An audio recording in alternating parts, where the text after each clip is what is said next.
and welcome po sa panibago na mga episode ng aming channel at ako nga po pala ulit si Allen ng Greenyard TV and para naman po sa vlog natin for today mag-focus tayo sa mga Monstera Deliciosa natin. So ito yung mga tips and tricks na pwede natin gawin na maaaring hindi nyo alam or halimbawa nagkakaproblema kayo sa mga Monstera ninyo. Yung mga helpful tips na sa tingin ko helpful naman sa akin na sana pala ay mas nalaman ko ng mas maaga. So eto, iisa-isahin natin yung mga yan para at least kung nagkakaproblema nga kayo sa mga Monstera ninyo, eto, baka maaaring eto na yung maging solusyon ninyo. Siyempre, bago tayo magsimula, sa mga bago pa lamang po sa aming channel, huwag niyo pong kakalimutan mag-like, share, and subscribe. And pakihit na rin po yung notification bell para maging updated kayo sa mga susunod pa naming videos. Please also visit and support na rin po yung aming Facebook and Instagram page, Greenyard PH po. At sa mga gustong bumisita sa aming garden, na andito po sa screen yung aming complete address. So eto na nga, pumunta tayo sa mga tips and tricks na natutunan natin sa pag-aalaga ng Monstera. So paano ba natin malalaman kung healthy yung ating mga Monstera? So unahin na natin dyan, paano ba natin malalaman kung nagkukulang sa liwanag or sa nare-receive na sunlight, amount of light, yung ating mga Monstera Deliciosa. So, unang-una sa lahat, ang mapapansin natin dyan is yung gap noong bawat dahon. So, ayan, makikita nyo dito sa video, papakita natin. So, ayan, yung gap dito sa, from this leaf to the next leaf, kung mapapansin niyo malalaman ninyo na kulang sa amount of light na nare-receive ang inyong Deliciosa o ang inyong Monstera kapag kayang internode na yan, yung gap na yan between dito sa dahon na to at dito sa kabila is masyadong mahaba. So, ibig sabihin kasi, kulang yung light. Bakit? Kasi, pagka mas marami kasi silang sunlight or liwanag na nare-receive or enough yung amount of light na nare-receive nila, yung pagitan niyan, yung gap between dyan sa dalawang dahon na yan is dapat mas short. So, ito mapapansin nyo din yan sa mga trailing plants ninyo. Kung halimbawa, ang isa kasing reason kung bakit minsan mapapansin mo ang layo ng pagitan ng bawat dahon ng mga trailing plants mo, yan man ay mga potos or yung iba mong Monstera, pagka masyadong malayo yung gap, ibig sabihin, hindi enough yung amount of light na nare-receive nila. Yung dapat nating pakakatandaan. So, yan, check nyo na kagad kung yung area ba ng Monstera ninyo, yung pinaglalagyan ng Monstera ninyo ay maliwanag ba or madilim. Baka masyado siyang malayo sa bintana, kaya ganyan.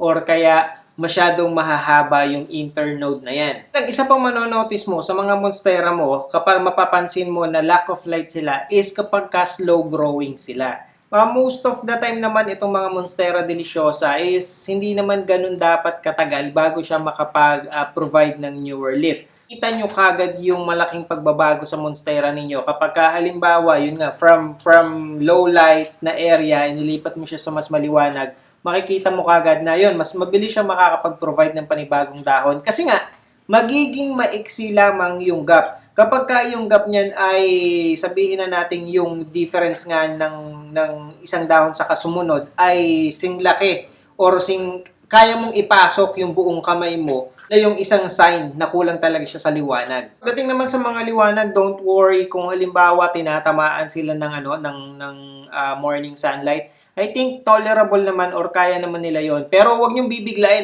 kasi kkung halimbawa nandun nga sila sa area or spot ng bahay ninyo na hindi sila nakakakuha ng amount of light, huwag nyo naman silang basta-basta ilalagay sa veranda or sa, yun nga, kahit pa sabihin mong morning sunlight lang yan. Kasi, masyado namang baka naman mabigla yung halaman, hindi maiiwasan na masunog yan. Kahit pa sabihin natin na morning sunlight lang yun to umatama sa kanya. Yan yung isang case talaga na subok na natin. Kasi, yun nga, nabili nga lang kami ng halaman, nasa shaded area siya. Tapos, inilagay lang namin siya sa sasakyan, tapos hindi naman ganun kalayo, few kilometers away lang makikita mo kagad na nalalanta yung halaman. So, yun, manonotice mo yan sa mga talagang hindi nila kayang itolerate yung full sun, mag-wilt or babagsak talaga yung mga dahon. And then, pagka nawala yung liwanag or direct sunlight na tumatama sa kanila, doon biglang babalik or tatayo yung bawat dahon nila. Hayaan nyo lamang or bigyan nyo lamang ng opportunity or time na makapag-adjust yung halaman ninyo. And makikita nyo naman na kayang-kayang mag-thrive ng inyong mga Monstera kahit tinatamaan siya ng direct morning sunlight. At ang isa pa po na sign na lack of light is kapag hindi nagkakaroon ng mga fenestration o yung mga holes yung inyong mga monstera. Kasi yung pagkakaroon nila ng holes na yan, ng fenestration na yan, is yun yung response nila doon sa amount of light na nare-receive nila. Nagkakaroon sila ng mas maraming butas or magkakabutas-butas sila na hindi yan unique para sa mga monstera. Isa yan sa mga characteristic talaga nila ng kahit na anong varieties ng monstera most of the time. So, nangyayari yung fenestration na yan kasi nga, syempre, kung halimbawa yung amount of light na nare-receive nila, lalo na ito ay mapapansin natin since itong mga halaman na to ay galing naman talaga sa kagubatan or sa jungle, yun yung natural habitat nila. Para maka-receive ng fair share ng amount of light, yung mga smaller leaves o yung mga bagong leaves ng monstera, kaya sila nagke-create ng fenestration doon sa dahon nila. So yun nga yung response nila doon sa amount of light na nare-receive nila. Kaya yun, kung halimbawa ang inyong mga monstera ay hindi nagkakaroon ng fenestration, hindi nagkakaroon ng butas-butas, ibig sabihin lamang nun, hindi din ganong karami yung light na nare-receive nila. Yun yung nangyayari dun sa natural habitat nila, diba? From ground sila, talagang umaakit sila, nagko-crawl sila, gumagapang sila sa mga bawat puno hanggang makarating sila dun sa pinaka-top.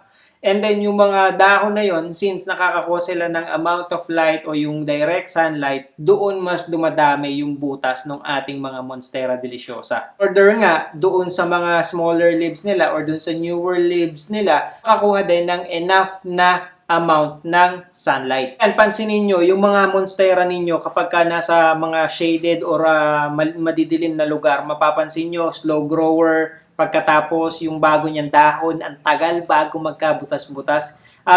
Isang pwede nating reason is baka yung juvenile pa yung monstera ninyo, maaari yon. Pero papaano kung pagka halimbawa yung penurchase yung monstera talaga is yung unang dahon or yung mga dahon na meron ay ano na siya, tawag dito may mga fenestration na or butas-butas na, and then yung mga susunod na dahon, although maliit, mabagal ang paglaki, tapos parang boring yung yung dahon niya kasi parang yun lang, simpleng dahon lang siya na heart leaf yung shape, pagkatapos wala nga kahit na anong fenestration. So sign na yan. Kung wala naman talaga tayong choice, wala tayong paglalagyan, wala tayong direct sunlight na makukuha kahit morning sunlight unless ilabas mo talaga sa pinakalabas. Kung wala pa rin talaga, makakatulong na lang sa atin is yung mga grow light. So at least yung mga grow light na panghalaman talaga, hindi yung mga fluorescent natin sa bahay, kundi syempre sariling grow light yung mga halaman na yun yung advisable gamitin. So yun yung isang pwede nating gawing alternative kung wala talaga tayong maibibigay na mas maraming liwanag sa kanya since madulom yung area natin. Ang susunod naman natin dyan ay yung mga aerial roots. So yung mga monstera nyo ba ay ganito din katulad ng sa amin kung saan na gumagapang yung mga aerial roots lumalabas dito sa kung saan na. Lumalabas na rin siya dun sa pinaka-pot niya and naghahanap talaga yung mga aerial roots na yan ng gagapangan. So, depende sa practice na ginagawa ninyo. Pero ito yung advice na mabibigay natin sa inyo based na rin dun sa mga observation at saka dun sa mga napanood natin. Yung mga aerial roots na yan is unang-una sa lahat, tumutulong yan sa halaman. Kaya nga kung mapapansin ninyo, humahanap yan ng gagapangan or ng kakapitan. Ito ay para maging mas sturdy or mas matibay, mas stable yung inyong mga monstera. Kung halimbawa yung monstera ninyo, napapansin nyo, kung halimbawa kinakat nyo yung mga aerial roots nyo, wala namang problema. Kahit ikat mo yung mga aerial roots, hindi naman yan makaka-apekto in any way. Pero kung halimbawa medyo unstable or gumagalaw, mabuay, yung inyong mga monstera. So, ibig sabihin lang yan, yung aerial roots ng mga kinakat natin or tinatanggal natin, yung parang nawawalan ng balance or nawawalan kasi ng kapit yung monstera. Ang pinaka magagawa natin dyan is, unang-una, iripat natin yung ating monstera na kung saan yung aerial roots ay pwede nating isama doon sa soil. So, pwede nating iripat na nakalubog yung aerial roots o kaya naman, kung halimbawa, yung mga mas mahahabang aerial roots na lumalampas na dun sa pot, i-guide natin siya papunta doon sa soil na yan.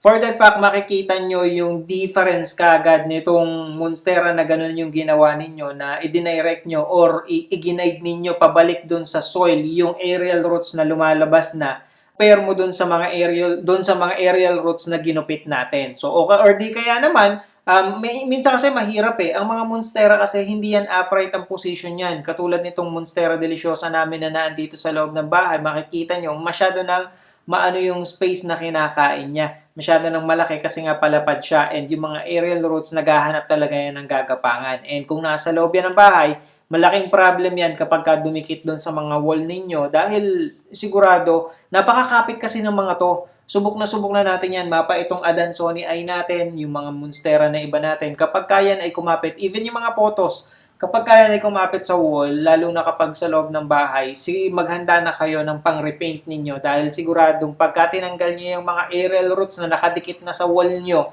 siguradong kasama yung pinta ng wall ninyo. Kaya yun yung avoid natin. From time to time, kasi minsan di natin na-check na may mga aerial roots na pala. Lalo na kapag lush na yung monstera mo, hindi mo naman notice yun eh. So yun, kaya hahanap talaga yan ng kakapitan. So yun yung kailangan alerto tayo. So yung magiging concern na lang natin ito is hindi mas magiging mabilis na ma-rootbound yung mga halaman o yung mga monstera ninyo kung ganun yung gagawin natin. So sa tingin ko hindi naman pagdating dito sa monstera, unlike na mga ibang halaman, kapag ka-rootbound siya, binabawasan natin sila ng ugat or di kaya naman inilalagay natin sila sa much bigger pot. When it comes sa monstera, hindi naman siya ganun kaselan kahit pasabihin natin sobrang rootbound na. As much as possible, kung halimbawang ganun, pwede naman nating i-maintain yun. Makikita nyo naman yan sa mga monstera ninyo. As long as nabibigyan natin sila ng enough water, ay okay, mananatili silang healthy kahit hindi natin sila inire-repat. Pwede natin gawin dyan is yung tinatawag na bottom watering, yung doon sa dripping plate, doon tayo maglalagay ng tubig o doon tayo magdidilig para ma-absorb ng mga ugat niya paakyat. Kung halimbawa medyo sa tingin nyo ay marami ng ugat yung inyong mga monstera. Or di kaya naman, pwede naman natin siyang iripat ng much bigger pot at mas maraming soil is makakatulong din yon kapag halimbawa, most especially para mapalaki natin yung mga monstera pa natin at saka at the same time, nakakatulong din yon para ma-prevent yung overwatering dahil syempre mas marami na yung soil na nakapaloob dun sa ating mga ugat ng ating mga monstera. Manonotice ninyo na ang mga monstera ninyo ay root-bound na ay kapag halimbawa, chinecheck nyo napansin nyo na merong yellow leaf, yung naninilaw yung dahon ng inyong monstera. Ibig sabihin lang yan, rootbound na siya. Lalo na kung halimbawa hindi naman siya tinatamaan ng direct sunlight. So mapapansin niyo yan, ihugutin nyo lamang sa paso kung medyo maliit pa naman yung monstera ninyo. Pagka yan ay talagang heavily rootbound na, yun na yung isang sign, naninilaw na yung dahon niya. It's either yan or kaya naman overwatering. Kaya iiwasan din natin yung overwatering dahil itong mga monstera ay very susceptible pagdating sa root rot. Ito ay nangyayari kapag tayo ay hindi maganda yung soil na ginagamit natin, lalo na kung halimbawang laging sobrang basa yung soil natin. Ibig sabihin lang din yan, too much water, and mapapansin nyo yan, lalabas siya, maninilaw yung mga dahon at saka mabubulok yung mga ugat ng ating mga monstera. Kaya avoid natin yung too much water pa rin. Yung bottom watering na sinasabi ko kanina is yun lang ay para at least enough pa rin yung ma-absorb ng monstera ninyo kung halimbawa hindi nyo pa siya nairiripat at sa tingin nyo ay heavily root-bound na siya. Siyempre, kapag more root or heavily root-bound yung inyong mga monstera, yung inyong mga deliciosa, ibig sabihin lang yan, mas kokonti na rin yung soil. Kaya kahit diligan nyo yan sa ibabaw, siyempre yung soil niyan na nag-hold ng water is kokonti na. Pero tatanda natin, ito napanood ko lang din to and ngayon ko lang to nalaman. So, pagka nag-overwater tayo, hindi naman pala yung tubig ang pinaka-main reason kung bakit na nagsasuffer sa root rot yung ating mga halaman. It's because lack of oxygen yung nagiging reason ito. Kasi, syempre, hindi na enough yung oxygen na pumapasok or nakukuha na absorb ng mga roots natin. And, ang nagiging backlash nito ay yung root rot doon sa ating mga halaman. Kasi, masosuffocate yung mga ugat natin eh. And yun yung reason kung bakit sila magsasuffer sa root rot. or magsisimula yung root rot. Huwag natin kakalimutan yung overwatering ha. Hindi ibig sabihin yan yung too much water ay hindi nakakaapekto sa halaman. Isang nangyayari kasi is mas napapabilis niya yung pagsasuffer ng or yung pagkakaroon ng root rot ng inyong mga halaman dahil nga doon sa lack of oxygen na pagkatapos too much water pa. Kaya kailangan i-monitor natin ng mas maigi or mas mabuti yung overwatering o yung pagdidilig natin sa ating mga monstera para ma-prevent natin itong mga ganitong kaso. Order, ang pinakamagandang gawin para ma-prevent natin sa pag-suffer sa root rot itong ating mga monstera at maging healthy ang mga monstera natin is unang-una sa lahat, kailangan may proper drainage hole yung pot na paglagamitan natin or paglalagyan natin sa kanya. Pangalawa is yung potting medium na gagamitin natin sa kanya. Pinaka-advisable syempre yung mas buwaghag, yung mga garden soil na nabibili natin, yung mga loam soil o kaya yung mga compost, lalo na kapag kahahaluan mo ng perlite. Kasi yung perlite yung makakapag-provide ng oxygen doon sa ating mga sa ating roots para mas maging healthy siya, para mas makahinga yung ugat ng ating mga halaman. And yung compost kasi naman yung magpo-provide ng mga minerals na kailangan ng ating mga monstera. So napakagandang combo nitong dalawang ito. And assure you, yung pa lang sa bagay na yan, hindi na yan basta-basta magsasuffer sa root rot unless sasadyain mo na patayin yung mga halaman mo or sobrahan sila sa dilig talaga. Ang isang factor o ang isang potting medium na ginagamit namin sa garden ay itong yung amin pa rin yung garden soil at saka yung aming dried rice hull. Ito, tried and tested na siya sa kahit na anong klaseng halaman. So, kung dito kasi sa amin, yun yung madalas na gamit. Or di kaya naman, kung may mga garden center, garden shop sa inyo, madali namang humanap ng compost at saka ng perlite. Pero dito sa amin, ayan, ganyan lang. Kasi yung nagpo-provide ng oxygen dito or nakakapagpabuhaghag naman dito sa ano natin, ay itong mga dried rice hull. Ito rin yung nakakapag-keep ng moisture ng ating mga ng soil, kaya mas maganda. Tsaka pure lang na garden soil ang ginamit natin, hindi talaga siya maganda kasi eventually tumitigas yung anong yan tumitigas yung soil na yan, kinadidilig, kinatutuyo. Eventually titigas yan, mahihirapan yung ano natin. So hindi rin enough yung oxygen na maaaring makapasok sa ganyang klase ng soil. Ang isang advice na maidadagdag natin dito is yung pagkakat ng dahon ng monstera. So, kung halimbawa medyo malago na yung monstera ninyo, hindi din advisable na bawasan nyo siya ng dahon or ikat nyo siya. Lalo na kapag mature na yung dahon, madami na siyang fenestration o yung mga holes, yung mga butas-butas. Kasi bakit? Sa mga ibang halaman, yung mga trailing plants natin, like yung mga potos na yan, kapag kinat natin siya or kaya pumutol tayo ng parang talbos dito sa ating mga trailing plants, sa ating mga potos, result siya sa multi-branch or nagiging dalawa, yung sanga mas kumakapal, mas lumalago. Ito advisable siyang gawin sa mga trailing plants like yung potos, yung mga Brazil natin. Pero sa monstera hindi. Dahil once na tinanggal mo yung mature leaf na yan, ang tendency niyan, yung sisibol na panibagong dahon ng inyong mga monstera ay maaaring maging juvenile. Kapag naging juvenile yan, ibig sabihin boring na ulit yung dahon niya kasi magsisimula ulit siya sa parang baby monstera na heart leaf lamang and walang kahit na anong holes. Unlike ba nung halimbawa yung mature nyo na monstera, di ba kapag naglabas siya ng panibagong dahon, mas na kagad yung fenestration niya, di ba? May mga holes na rin kagad siya. Pero kapag kinat mo yan, para ini-expect mo or iniisip mo para mas kumapal or maging dalawa yung tangkay o sanga ng inyong mga monstera, is, yun nga, maaaring maging juvenile yung susunod na sisibol dito at hindi katulad nung maraming fenestration. Hindi advisable na mag-cut niyan para mapakapal natin yung mga monstera. Maaaring magkaroon ng mga butas yung susunod na dahon niya pero siguro yung mga first couple of leaves niya, hindi na siya talaga totally magkakaroon ng fenestration. So, yun nga, over time, kapag inilagay natin siya sa maraming sunlight, yung mga susunod, maaaring magkaroon ulit ng fenestration. Pero, sayang kasi 'di ba, para bumalik ka dun sa process sa pagkakaroon ng juvenile na monstera. Hindi advisable unless yung ikakat ninyo na monstera ay pangit na yung dahon, hindi na talaga maiiwasan na hindi ikat, pangit na yung dahon o kaya ay may disease. Pagka ganyan ang ang nakikita natin. So wala tayong ibang pwedeng gawin kundi iputulin yung dahon na yon. Pero kung hindi din naman ganun, at ang gusto lang natin ay mapakapal yung monstera natin, hindi naman advisable na i-cut yung healthy leaf niya para magkaroon siya ng mas makapal at mas maraming dahon.